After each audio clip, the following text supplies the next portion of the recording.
what is India's biggest soft power right now, and how has the soft power changed over the years? So, yeah, there are two main kinds of power, right? Hard power and soft power. So let's first understand what's hard power very briefly. Hard power is your economic power and military power.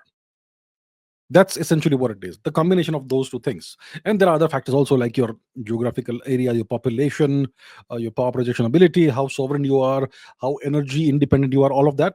But mainly it's your economic strength plus your military might. That's hard power. Now, what is soft power? Soft power is uh, power that you use to get things done without compelling someone. So in case, so it's about, soft power is all about persuasion. It's all about your reputation. It's whether you are admired or not internationally, you as in your nation, right? So nations with high soft power are nations that are culturally very relevant, nations that are admired worldwide for various things, etc. For example, Korea is known for K-pop, and there are millions and billions of, not billions, but hundreds of millions of fans of K-pop worldwide, including young girls in India. Apparently, I'm not aware, but so that gives Korea a great reputation. And these people who admire K-pop and who are fans of K-pop will want to visit Korea, and they will hold Korea in high regard. Similarly, this Japanese manga, anime, all of that. Japan overall is a highly technologically advanced nation, very beautiful nation. So that uh, makes it rise in the estimation of a lot of people worldwide. So that is Japan's soft power. When it comes to the US, it's the number one nation in hard power. But even when it comes to soft power, elements like Hollywood, it it uh, it's a great persuasive tool. It's a great propaganda machine, Hollywood, isn't it? Then the US military industry, sorry, the music industry, okay, that, I mean, everybody listens to English language music, American music, whatever, for whatever genres you are fond of, it's up to you. There is that. Then nations that perform well in sports. Okay, Jamaica is a tiny little country, but they have Usain Bolt, and that's why people, and they have their quartet, right? The relay team, the sprint relay team that does really well. So nations that perform really well in sport, they are highly admired.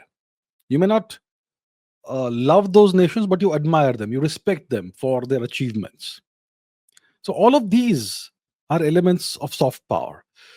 So when it comes to India, what is our biggest soft power right now? Where is India admired? For what reasons is India admired, if it is? So overall, I would say that India doesn't, to be very honest, India doesn't have a great reputation worldwide. Okay, and some of it is because of propaganda.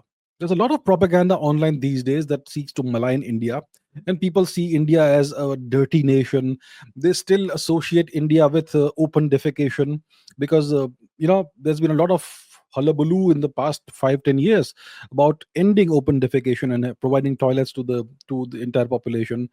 So that has brought this previously existing problem to the forefront, that there used to be this problem in India, open defecation. So today people see India as that, as a nation where this happens. Well, it doesn't happen anymore. And then India is regarded as a nation that's very dirty and chaotic traffic and all that stuff, right? There's a lot of negative talk about India. But if you were to look at the positives, now that we have set the negatives aside and dealt with that, if you were to look at the positives, India's greatest and most potent um, element of soft power is its culture. We are the oldest known culture in the world, the longest continuously existing civilization in the world. The Western superhero genre has its roots and origins in the Indian epics, the Mahabharata and the Ramayana. That those were the original superheroes, right? The great warriors, Lord Ram, Lord Krishna, Karna, and so on. All the great heroes of the Mahabharata and Ramayana. Those were the original superheroes. And even if you go beyond that, further back, gods like Lord Indra, etc., were these superheroes. Lord Indra is the god of the thunderbolt and the hammer, the template on which Jupiter and Thor were built. So our culture is our greatest soft power, but we are not leveraging that.